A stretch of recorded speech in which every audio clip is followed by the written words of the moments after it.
மகர ராசிக்கு இந்த வாரம் இல்ல, இந்த மாசமே ஆக மொத்தத்துல இந்த வாரத்துல தனுசு ராசிக்காரங்களுக்கு எப்படி இருக்குன்னு கேட்டீங்கன்னா, ரொம்ப வழக்க சொல்லுவோம். இவங்களுக்கு வீடு சம்பந்தமான பிரச்சனைகள்,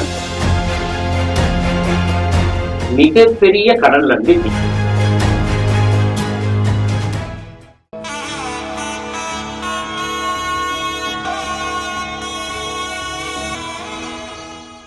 நட்சத்திரா 27 தமிழ் நேயர்களுக்கு வணக்கம். இன்னைக்கு மார்ச் மாதத்துடைய 2வது வாரம் தனுசு, மகரம், கும்பம், மீனம் ராசிகளுக்கு எப்படி இருக்க போகுது அப்படிங்கிறத துல்லியமா கணிச்சு நமக்கு சொல்றதுக்காக கணிகர் ஏஎல் ராஜசேகர் அவர்கள் நம்மளோட அரங்கத்துக்கு வந்திருக்கிறாரு. அவரை வரவேற்கலாம்.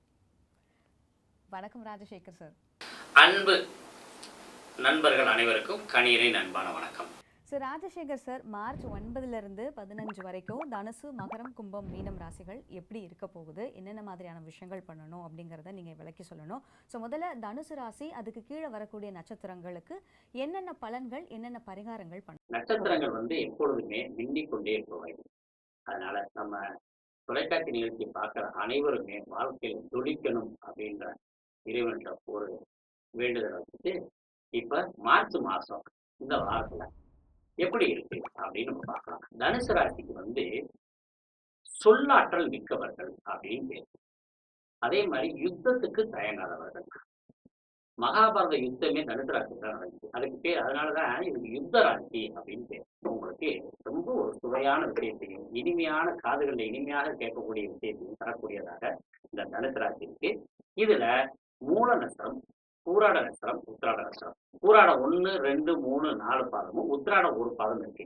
இந்த மூல நட்சத்திரத்துக்காரங்க எப்படி இருப்பாங்கன்னா, இறைவனுக்கு பயந்தவர்கள், நண்பனுக்கு அவ்வளவு மரியாதை கொடுக்குறவங்க, குருவுக்கு அவ்வளவு ஒரு மரியாதை கொடுக்குறவங்க. ஆனா இவனுக்கு ஒரே ஒரு கெட்ட பழக்கம் இருந்தா, என்ன கெட்ட பழக்கம் கேட்டீங்கன்னா, யார எதிர்த்தாலும் இவர்கள் காப்பாற்றுவார்கள். அதே சமயத்துல இவங்க காப்பாற்றுறவங்க தப்பு பண்ணா அவங்களே எதிர்ப்பாங்க. அதான் இவங்களோட குணம். உத்திராட நட்சத்திரம், உத்திராட நட்சத்திரம் மாதிரி 27 நட்சத்திரங்களை மிகச்சிறந்த நட்சத்திரம் அப்படின்னு சொல்றது உத்திராடத்தின் அளவுக்கு எதுவுமே கிடையாது. அவ்வளவு நேர்மை, நீதி, நியாயம், தர்மம் அத்தனையும் கொண்டவர்கள் இந்த உத்திராட நட்சத்திரம். இதுல உத்திராட நட்சத்திரம் ஒரு பாதம் இருக்குது இல்லையா, இந்த ஒரு பாதமும் அதே மாதிரி சூரியனும் உத்திராடத்துல இருந்து சந்திரனும் உத்திராடத்துல இருந்தா அவங்க தான் சொல்லிக் கொடுக்கும் ஆற்றல்ல மிகப்பெரிய உச்ச நிலையை சொல்லுவார்கள். இந்த வாரத்தை ரொம்ப ஈஸியா கடக்கக்கூடிய வாரமாகவும் இந்த தனுசு ராசிக்காரங்களுக்கு இருக்கு. அதே மாதிரி இந்த 4 குடைவன் 6ல போயிருந்தாலும் 6 குடைவனும் 4 குடைவனும் பரிவர்த்தனையில் இருக்கிறதுனால இவங்களுக்கு வீடு சம்பந்தமான பிரச்சனைகள் விடுபடக்கூடிய வாய்ப்பு. அப்ப கடகராசிக்குள்ள வரும்போது மட்டும்தான் தனுசு ராசிக்காரங்களுக்கு ரொம்ப குழப்பம் தரும். மற்ற ராசிகள்ல இருக்கும்போது பெரிய பாதிப்பை தருவதில்லை. ஒரு சில இடங்கள் நன்மையான பலனையும், ஒரு சில இடங்கள்ல தீமையும் நன்மையும் கலந்த பலன்களையும் தர்றாரு. ஆக மொத்தத்துல இந்த வாரத்துல தனுசு ராசிக்காரங்களுக்கு எப்படி இருக்குன்னு கேட்டீங்கன்னா, இன்னைக்கு நாளைக்கு ரொம்ப பிரமாதமும் அமோகமாவும் இருக்கு. எப்போதுமே 6ஆம் இடம் வம்பு வளர்க்க சொல்லுவோம், 3ஆம் இடம் விஜய வீரியத்தை சொல்லுவோம். அப்ப 3ஆம் பாவம் வளர்க்கும் போது 6ஆம் பாவம் கெட்டு போயிடுச்சு. அப்ப 6ஆம் பாவம் கெட்டதுனால கடன் வாங்க வேண்டிய சூழ்நிலைகள் உண்டு, நகைகளை அடகு வைக்க வேண்டிய சூழ்நிலைகள் இருக்கு. பொதுவாக இந்த வாரத்தினுடைய ஆரம்பம் உங்களுக்கு அமோகமா ஆரம்பித்தாலும் சிறு சிறு தடைகளுக்கு பின் வெற்றிகள் கிடைக்கும். அடுத்ததா மகர ராசி, அதுக்கு கீழே வரக்கூடிய நட்சத்திரங்களுக்கு என்னென்ன பலன்கள், என்னென்ன பரிகாரங்கள்னு சொல்லிடுங்க. மகர ராசி நேயர்களே, ராசி அதிபதி 2ஆம் இடத்துல, அட்டமாதிபதி 2ஆம் இடத்துல. அப்ப குடும்பத்துல பிரச்சனைகள் அதிகமாகுது. அடுத்தது 5ஆம் இடத்து அதிபதி உச்சம் பெற்று ராகுவோட சேர்ந்திருக்கிறது பெரிய விசேஷம். அதுல எந்த பாதிப்பும் இல்ல. 10 குடையவனும் 5 3ஆம் இடத்துல உட்கார்ந்துருக்கிறது பெரிய நன்மை. ஏன்னு கேட்டீங்கன்னா, 10ஆம் இடம் என்பது தொழிலை சொல்லக்கூடிய இடம். அது இந்த சிறு வியாபாரிகளுக்கு பெரிய நன்மைகள் கொடுக்கக்கூடிய இடமா இருக்கு. மகர ராசிக்கு இந்த வாரம் இல்ல, இந்த மாசமே எப்போதுமே நல்லா இருந்துகிட்டு தான் இருக்கு. ஏன்னு கேட்டீங்கன்னா, குருவனுடைய பார்வையும் நல்லா இருக்கு. அப்ப புதிய முயற்சிகள் வெற்றி பெறும், குழந்தைகள் மூலம் நன்மைகள் கிடைக்கக்கூடிய வாய்ப்பு இருக்கு. 6ஆம் இடத்து அதிபதி உங்களுக்கு 2ஆம் இடத்துல இருக்கிறதுனால, 3ஆம் இடத்துல இருக்கிறதுனால நீங்க கடன் வாங்கி கடன் அடைக்கக்கூடிய தன்மைகள்ல இருக்கவங்க கொஞ்சம் கவனம் தேவை. இது ஒண்ணுதான் முக்கியமானது. இந்த காரக கிரகமான சூரியன் 2ஆம் இடத்துல சனி கூட பகை வைக்கிறது. அப்பாவுக்கும் பையனுக்கும் சண்டை சச்சரவு இந்த வாரம் கண்டினியூ ஆகிருக்கும். இப்ப மகர ராசி அப்படின்ற ஒரு விஷயத்துக்கு முக்கியமான தகவல் என்ன இருக்கு அப்படின்னு பாத்தீங்கன்னா, மகர ராசியினோட சின்னம் என்ன அப்படின்னு கேட்டீங்கன்னா, முதலையும் மானும். இந்த முதலை எங்க இருக்கும் அப்படின்னு பாத்தீங்கன்னா சதுப்பு நிலத்துல இருக்கும். இந்த சதுப்பு நிலத்துல இருக்க முதலை வந்து தண்ணிக்குள்ள இருக்கும். இந்த சதுப்பு நிலத்துக்கு ஒட்டி வாழக்கூடிய பகுதியாக மான்கள் வாழ்ற பகுதி இருக்கும். அப்ப இந்த மான்கள் வந்து மேய்ஞ்சிட்டு இந்த தண்ணி குடிக்க வர்றதுக்கு வாய்ப்பு உண்டு. இந்த தண்ணி குடிக்க வரும்ன்றக்காண்டி முதலை வந்து காத்திருக்கும். இது தண்ணி குடிக்க இந்த முதலை வந்து அந்த மானை கவ்வ. இதுதான் மகராசியோட சின்னம். அதனாலதான் வேலிக்கு ஒரு பக்கம் ஒண்ணு இழுக்கும், தண்ணிக்குள்ள ஒண்ணு இழுக்கும் அப்படின்ற பழமொழி இருக்கு. அப்ப மகர ராசிக்காரங்க எப்போதுமே 2 எண்ணங்களை படைத்தவர்களாக இருப்பார்கள். மகர ராசியில உத்திராட 2ஆம் பாதம், 3ஆம் பாதம், 4ஆம் பாதம், திருவோணம் 1, 2, 3, 4 பாதங்கள், அவிட்டம் 1ஆம் பாதம், 2ஆம் பாதம், இதெல்லாம் இருக்கு. மகர உத்திராடம் வந்து நேர்மையை தவறும் போது கோபம் வரும். கடன் வாங்காம நம்ம தப்பிக்கிறது எப்படின்னு தெரியாம கடன் வாங்கினதை மறைக்கிறது எப்படின்னு பார்ப்போம். அப்ப இந்த எண்ணத்தை நீங்க விட்டீங்கன்னா இந்த வாரம் உங்களுக்கு சுபிச்சமான வாரம். திருவோண நட்சத்திரம். திருவோண நட்சத்திரம் எப்பொழுதுமே என்னன்னு கேட்டீங்கன்னா ஒரு இடத்தை விட்டு ஒரு இடத்துல ஜம்ப் பண்றதுக்கு முயற்சி பண்ணிக்கிட்டே இருக்கும். அவிட்டத்தில் பிறந்தால் தவிட்டு பனைகள் எல்லாம் பணம் இருக்கும் அப்படின்னு சொல்லுவாங்க. இதுக்குள்ள ஒரு பெரிய ரகசியம் இருக்கு. அவிட்ட நட்சத்திரத்துக்காரங்க இத்தனை நாள் எவ்வளவு கஷ்டப்பட்டிருந்தாலும் பரவாயில்ல, இன்னைக்கு ஒரு பரிகாரம் உங்களுக்கு சொல்றேன். ஒரு 1/2 கிலோவோ 1 கிலோவோ தவிடுவாங்க. அதுல நீங்க ஒரு 20 ரூபா நோட்டு மட்டும் வச்சுக்கோங்க. அதை மூடி வச்சிருங்க. இப்ப இந்த நிகழ்வை பார்க்கிற தேதி, நேரம் எல்லாத்தையும் எழுதி வச்சுக்கோங்க. இன்னைக்கு டேட்ல இருந்து நீங்க நீங்க எவ்வளவு கடன் வாங்கியிருக்கீங்க அதையும் எழுதி வச்சுக்கோங்க. இன்னையில இருந்து இதுக்கு அடுத்த வருஷம் இதே டேட்டுக்குள்ள நீங்க கடன் எவ்வளவு வாங்கி வச்சிருந்தீங்க பாருங்க. அந்த கடன் எல்லாம் அப்ப அவிட்டத்தில் பிறந்தவர்கள் தவிடு இருக்கும் இடத்துல எல்லாம் தங்கம் இருக்கும் அப்படின்ற வாழ்க்கையில பெரிய உச்சத்தடைவீங்க. பொதுவா இந்த வாரம் எப்படி இருக்கு அப்படின்னு கேட்டீங்கன்னா ரொம்ப சிறப்பா இருக்கு. அதுக்கு அடுத்து ஆவணி மாதம் ரொம்ப சிறப்பா இருக்குன்றதுனால நீங்க எடுக்கும் காரியங்களில் தடையும் தாமதமும் குழப்பமான சிந்தனையும் இல்லாமல் இருந்தீங்கன்னாவே மிகப்பெரிய வெற்றி ஆரம்பம் இந்த வாரத்துல. நெக்ஸ்ட் கும்பராசி, அதுக்கு கீழே வரக்கூடிய நட்சத்திரங்கள். அன்பு கும்பராசி நேயர்களே, நட்சத்திரங்கள் 27 தொலைக்காட்சியில இருந்து உங்களுக்கு சிறப்பு தகவலை கொடுத்துக்கிட்டு இருக்கோம். நீங்களும் இந்த நிகழ்வை பார்த்து உங்களுக்கான முக்கியமான தகவலை பெற்றுக்கொள்ளுங்க. கும்பராசியினுடைய சின்னம் எப்படி இருக்குன்னு பார்த்தீங்கன்னா, ஒரு ஆண்மகன் வந்து குடத்தை வந்து சுமந்த மணி கேட்பார். அதனால கும்பராசிக்காரங்க எப்போதுமே வாழ்க்கையில அனைத்து குடும்பங்களுடைய பாரத்தை சுமப்பவனாக இருப்பார். அவிட்ட 3, 4 பாதம், சதயம் 1, 2, 3, 4 பாதங்கள், பூரட்டாதி 1, 2, 3, 4 பாதம். அவிட்டத்துல பிறந்தவங்க முதல்ல தொழில் பண்றதை தவிர்க்க. உங்க பேர்ல தொழில் பண்ணி ஜெயிக்கவே முடியாது. இது இந்த வாரம் மட்டும் இல்ல, இந்த மாதம் மட்டும் இல்ல, உங்க வாழ்க்கை முழுவதும். கும்பத்துல இருக்கிற அவிட்ட நட்சத்திரக்காரங்க என்ன சொன்னா, தாய் தந்தையர்கள் ரொம்ப பிரியமா இருப்பீங்க.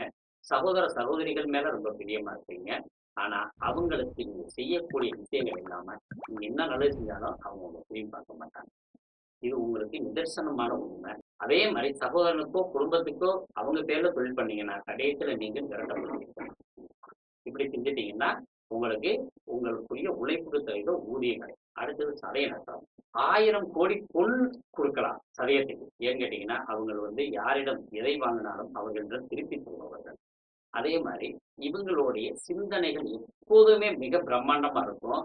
ஆனா சதய நட்சத்திரத்துல செவ்வாய் இருக்கிறவங்க யாருக்கு எப்படி கூறி வச்சுன்னு நினைப்போம். அதையும் நீங்க கவனமா பார்க்கணும். சதய நட்சத்திரம் வந்து பாம்பாட்டி சித்தர் கோயிலுக்கு ஒரு முறையா போயிடுவாங்க. அப்புறம் முக்கியமான தகவல், ஒரு வருத்தப்பட வேண்டிய தகவல் தான், ஆனா முன்னெச்சரிக்கை. சதய நட்சத்திரத்தில் யார் இருந்தாலும் அவர்களின் இதயம் சம்பந்தமான தொந்தரவுகள் ஆகும். இந்த வருடம் ராகேது பேசி மீனத்திலிருந்து சதயத்துக்கு வரப்போகுது, அதாவது கும்பத்துக்கு வரப்போகுது. கும்பத்துல சதயத்துக்கு கிட்டத்தட்ட 8 மாசம் கழிச்சு வர்றாங்க. அப்ப இப்பயும் முன்னாடியே அட்வான்ஸ் செக் பண்ணிட்டீங்கன்னா நம்ம குடும்பத்தை சார்ந்தவங்களை நாமளே தயார் பண்ணி காப்பாற்றுவோம். புரட்டாதி நட்சத்திரக்காரர்கள் எப்பொழுதாவது எதையா ஒன்று முழுமையாக இழந்து விடுவார்கள். இந்த புரட்டாதி நட்சத்திரக்காரர்கள் எந்த கவலையும் படாதீங்க. இழந்துட்டோம்னு ஒன்றும் கவலையே பட வேண்டாம். நெல்லி செடி வீட்டுல, அதாவது வீட்டுல வைக்கக்கூடாது, வீட்டை தவிர மற்ற இடங்கள்ல வச்சு நீங்க வளர்த்து அது காய் கனி காய்ச்ச கொஞ்சம் பாதுகாப்பு பண்ணி கொடுக்கணும். இந்த இது செஞ்சிட்டீங்கன்னா ஒரு கோயில்லையோ ஒரு பொது இடத்துலயோ வச்சுட்டீங்கன்னா மிகப்பெரிய கடன்ல இருந்து நீங்க விடுபட முடியும். இது உங்களுக்கு பெரிய சிறப்பான தகவல். சரி, இந்த வாரம் எப்படி இருக்கிறது? தனஸ்தானத்துல ராகு இருக்கார். பொய்யா பேச வேண்டியது இருக்கு. என்ன பண்றது? நம்ம கொடுக்க வேண்டிய கடனுக்கு நிறைய மாற்றத்தை சொல்றது. லக்னாதிபதி ராசி அதிபதி அப்படின்னு சொல்லலாம். அவர் சனி இருக்கிறதுனால என்ன பண்றது, குழப்பத்தில் இருக்கக்கூடிய வாய்ப்புகளும் உண்டு. அம்மாவோட உடல்நிலைகளை கொஞ்சம் கவனமா பாத்துக்கீங்க.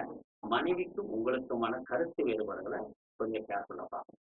பொதுவாக கும்பராசிக்கு இந்த வாரம் எப்படி இருக்குனாக்கா, நான் சொன்ன பரிகாரங்களும் இறை வழிபாடுகளும் செய்யுங்க. இந்த வாரத்தை கடந்து ஒரு சுபிட்சமான நிலையை அடையலாம்.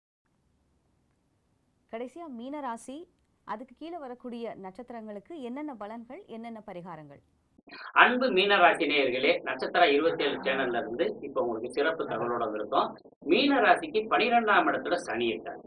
இந்த சனி எப்படின்னு கேட்டீங்கன்னா, பெரிய அதிர்ஷ்டத்துல இருக்குது. ராஜயோகம் அதிர்ஷ்ட காலம் சொல்லலாம். ஆனா அந்த அதிர்ஷ்டத்தை நீங்க கை வைக்கிறத கவனமா பார்க்கணும். இந்த அதிர்ஷ்டம் வர்றத நீங்க என்ன பண்றீங்க, இழக்கக்கூடிய வாய்ப்புகள் இருக்கு. கவனம் தேவை. பொதுவா மீனராசி அப்படின்னா என்ன? பேராசிரியர் ராசி என்று சொல்லப்படும். பேர் அழகிகள் எங்க இருப்பாங்க அப்படின்னா மீனராசி பூரட்டாதியில் இருப்பாங்க. அதே மாதிரி யாரையும் வஞ்சிக்க தெரியாது. உத்திரட்டாதி நட்சத்திரக்காரங்க எப்படி இருப்பாங்க அப்படின்னா பேச்சாற்றல் உடையவர்கள். இந்த உத்திரட்டாதியில ஒரு குழந்தை பிறந்தாவே அந்த வீட்டுல காமதேனால பசு வதம் செய்யப்பட்ட வீடாக இருக்கும். அதனாலதான் இந்த உத்திரட்டாதிக்கு எப்போதுமே தோஷம் வரும், திருமண வாழ்க்கையில போராட்டம் வரும், குழந்தை விஷயத்துல பிரச்சனை இருக்கும். அப்ப இதுக்கு என்ன செய்யணும் அப்படின்னா, ஒவ்வொரு அமாவாசையும் பௌர்ணமி காலங்கள்ல நீங்க அகத்திக்கீரை பசுமாட்டு கொடுத்துட்டு வந்தீங்கன்னாலே இந்த தோஷம் விலகும், உங்க வாழ்க்கை சிறக்கும். ரேவதி நட்சத்திரத்துக்காரன் யானையை போல் நடக்கும் ஆற்றல் உடையவர்கள். அதே மாதிரி வண்டியில போறவங்க காவல்துறையினால ஒரு சங்கடத்துக்கு ஏற்படக்கூடிய வாய்ப்பு உண்டு. அதே மாதிரி அரசு சம்பந்தமான முயற்சிகள்ல ஈடுபட்டு இருக்கவங்க, அரசு அதிகாரிகளாக இருக்கவங்களுக்கு அரசு சம்பந்தமான பிரச்சனைகள் வரக்கூடிய வாய்ப்பு உண்டு.